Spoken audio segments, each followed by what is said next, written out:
Hello everyone, it's Sheila back again. Welcome to my channel. I am busy doing the basket stitch blanket, and I have two 8 sets of 8mm circular needles, and I'm using them as two knitting needles, because I prefer doing it like that. I don't like the cords winding around like that, and trying to twist them around to get them the right way and that. I prefer to do it this way. So I think it's easier. I think I'll just buy some more sets of my other circular needles, so I have 2, and I can knit like this with them. The same as knitting with 2 needles. But anyway, I've had a rest from YouTube for a couple of days and now I'm back again. I was at my bingo last night. Me and my friend won last night. We won £180 between us. So we had £90 each to come home with, which was very good. And it was my friend, I only won £5, but my friend won £175, which was one of the last flyers that we do. And the 2 ladies that were sitting they're sitting at a table next to us. They're called, one of them, my friend's called Anne, but one of these ladies is called Anne too, and her friend Molly. And Molly said to me, when Anne shouted, she nearly burst my eardrum. She usually tells me when she's playing, if she's waiting for one number, she usually keeps shoving it in me face to tell us that she's waiting for one number. And I told her off for doing it one time, because you're putting me off, I says, when I'm trying to listen to the numbers. So she stopped doing it, but otherwise I would have been ready for it if she had shouted, but I wasn't. And the other lady on the other table, she said to me, she says, I seen you jump there, she says, when Anne shouted. I says, I know, as I turned to her, I nearly jumped out of my skin. I've got hairs in I'm throwing them on the floor, no wonder they're getting into the balls of wool. She's saying, I seen you jump. She says, does she tell you that when she's waiting for one number as well? I says, normally, yes. Well, this lady and her friend, they go to a club on a Sunday afternoon, because they live near where my friend lives, because I don't go, but my friend goes there as well, and she sees them on a Sunday afternoon, and she sits with them. And she says she does it to me as well. She keeps telling us when she's waiting for one, and then she's quite lucky. My friend is quite lucky at this other club, and she does win a lot. And she says she does the same to me as well. She keeps shoving a card in my face and telling us she's waiting. Look, I'm waiting for this number. I says, I know, and I says, they call the numbers that fast here. You've just got to, not hear a number, because she's rabbiting in your ear telling you she's waiting for a number. My friend's sitting there with a guilty look on her face. There's no need to be guilty though, we won this week. But when we first went in, everybody, it's always the same people, go to this club for the bingo on a Thursday. And we all have our own tables where we sit. And woe betide if anybody sits at anybody else's table. Well, when we went in, we have to pay, I think it costs us 50 pence to get in. We have to pay that. While I was putting the money down for the fella, I looked across at our tables and I said to my friend, there's things on our table, somebody's got our table. Then we went over and we were talking to Anne and Molly, the lady at the other table. And I said to them, I said, who's sitting at our table? I says, there's a packet of paper hankies where I sit, and I says, there's one of those Dobber pens where Anne sits. And she says, they're mine, give us them here. She says, we'll put them on the table make sure you got your table, because she says there's a lot of strangers in tonight, actually. She says, as soon as I seen the strangers coming in, I put them on so they'll think that's somebody's table. I said, oh well, that saved it because we might have lost our table that week. And nobody likes it, you know, when anybody takes their table, but that's the way things are. You're supposed to be able to sit where you want when you go into a pub or a club.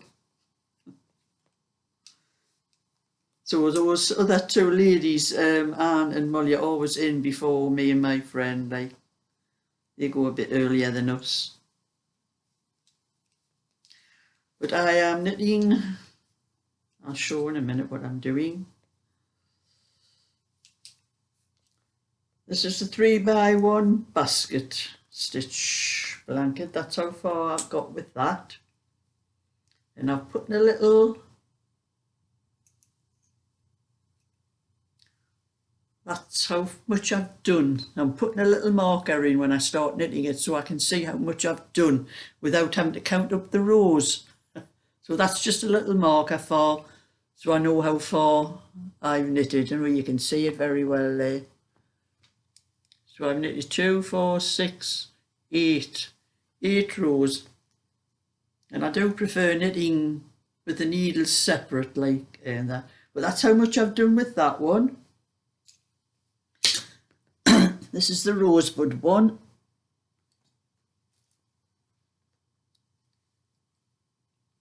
I think I left it in the middle of a row with these needles because you can't sort of just stick these needles in, you know, with them having cords not on the end. You can't just stick them into the knitting like you can with straight knitting needles. So I usually leave the knitting in the middle of the row. But turn it around. That's how much I've got done with the rosebud. I'm concentrating more on this one because I do want to. I have the pattern, the knitting pattern, the written instructions. I have those written out. There are hair in my mouth as well. I have the written instructions written out on the PDF. I'm just waiting till I finish it so I can get the photograph because I have photographs of this one because I've already knitted 2 of these, and I do have a photograph of the 2x2 moss stitch one, the double moss stitch one, because I had a PDF up of that one, so I do have a little picture of that to put on as well.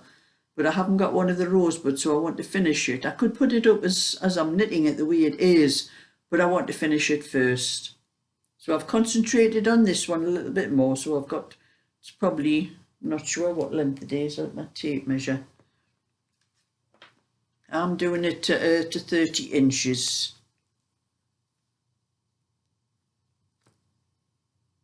So it's practically 15 inches, so we'll have the same amount to do again. And this one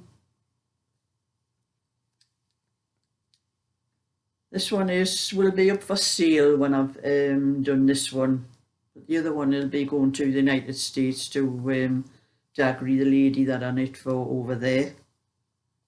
I'll just put that stitch there because it's sort of put the needles through.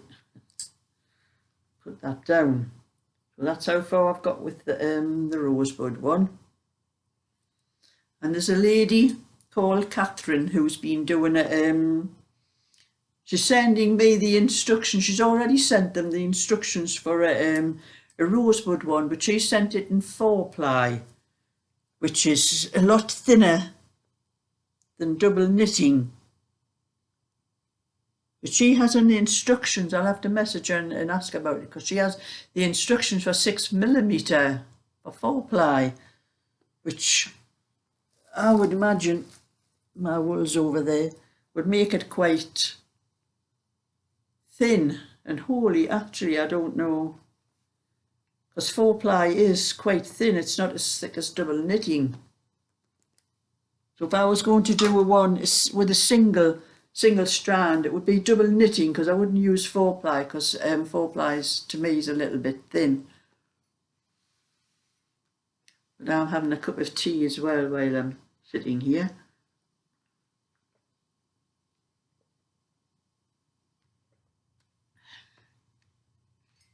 And I have had a message from someone on eBay this morning.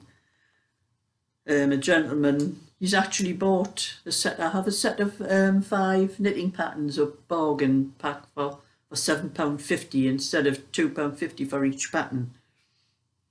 And he messaged me and asked what the thickness of the wool was, and I didn't realise this, but I haven't put on the front of the pattern that they're in double knitting. All my patterns are in double knitting. That's all I knit with normally for what I'm doing. But it does tell you on the inside of the pattern that it's double knitting. So I'll have to, when I start making patterns, I'll have to put it on the face page so they can see that it is, the wool is double knitting that I'm using. Because I suppose when you buy other patterns, 1, 2, 3, I'm going to have to pull that. No, I haven't done. I thought I'd have to pull that whole row out. I've just noticed, but it's coming near the end. This is 3 by 3. It's 3 stitches and I'm knitting 3 rows. But I'm looking at this last bit of the row and I can see there's 4 rows there. And I thought I'd done it all the way along, but I've checked and I haven't. It's that much. I've done 6 purl instead of 3 purl and 3 knit. Good job, it's not the whole row. It's awkward to pull out this knitting on wires, on cables. It's awkward when you have to pull a row out. It's easier on needles. I'll put that down because I'll probably start making mistakes when I'm talking. And I have finished. This is a second little cardigan for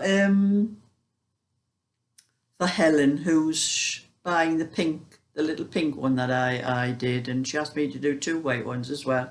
So this is the waffle stitch. I think I've done one before in this pattern, but I'm writing the instructions down because I did a 16-inch in this one, and I started writing the instructions down because everything I knit now I'm writing down because I could be making a PDF out of them to make my own knitting pattern.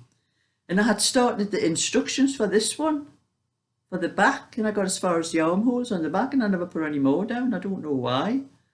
So anyway, I've got all the instructions written down now for the 16, so I'll probably do larger sizes and then sort that out for a pattern. So that's another one that's done for Helen.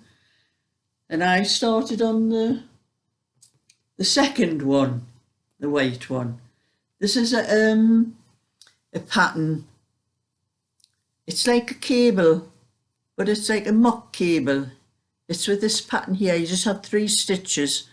When you come to the 3 stitches, you take the 3rd stitch over the first 2 stitches. You slip them over the first 2 stitches. Or you can do a slip stitch at the start and take that slip stitch over the next 2 stitches. You can do it that way, you know, but either way it comes out the same. And then it's on the next row, because you've lost a stitch on that row. So on the next row, when it comes to the this bit here, it'll be purl stitch on the other side. You purl 1 stitch, wrap the wool around the needle, that makes a hole, and then purl the other stitch. So you make the stitch up on the next row. And I have wrote this down as a 16 in my pattern book, but I think it's maybe it is a stretchy pattern because it's like a rib. But I think I'll have to change it, maybe make it to a 14 or 15 because it has come narrow when you put it against this one here. It's the back of this one here. This is the back of that one there. It is slightly, this one here does pull in a little bit as well because of the pattern. It is a type of rib as well, but as you can see, it does pull in a little bit. So I think when I do a 16-inch, I'll have to add a few more stitches, maybe use another inch to so that would be the 6 stitches to the inch on that one. So I have to add another 6 stitches to make it a larger size. So that'll be for a very small baby. But all babies are very small when they're born. Even the 16-inch are And as I now remember my children, I always did 16 inches for them when I was knitting for them for their first cardigans, and they used to be swamped in them, so even a little one of 14 inches is going to last at least a couple of months.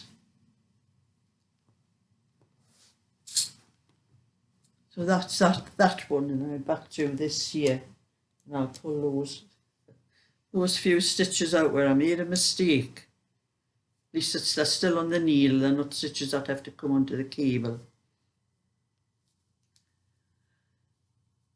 And our weather has been terrible the last few days. Been really cold. I haven't put my heating on in the house, but I still use I have a heating pad which I used when the you know, the gas and electric went up in price and that, and I just use that now and again during the day if I need to, because, and I have been using it the last few days. It's been really cold. But anyway, I'm pulling this out down. Where have I? No, I've got 3 more stitches to pull out. That's my 3 stitches pulled out, and that's it. I should have done a purl on this side, and I did a knit instead. So I had knitted 6 stitches across there.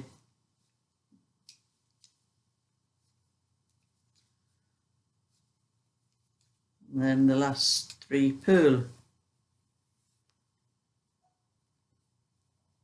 So I'll concentrate on this one until after I have my tea, and I'll do a bit of the rosebud one to get that one finished so I can take photographs of it. Because you have to have a photograph of this. There'll be 3 blankets on the pattern, so I have to have a photograph of every blanket that's in the pattern so people know what they look like. And have another cup of drink of my tea.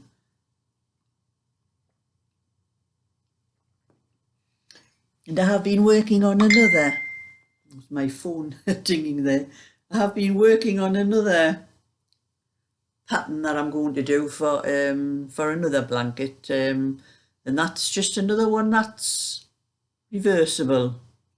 I have a cardigan in this pattern, and it's another simple knit and purl where you see that's so many stitches. It's so many stitches, not all garter stitches, so many stitches with a garter stitch, but that middle bit there, when you turn it round, that's it there on the other side. But then you have that same pattern there on either side, so that would be another nice one, reversible one, because I prefer the reversible ones in the baby patterns, because it doesn't matter on the baby blankets, because it doesn't matter which way you put it on, it's the same. So I'll have to work that one out. So that's my little bit for today. So thumbs up and subscribe, and I'll catch you all another time. So bye for now.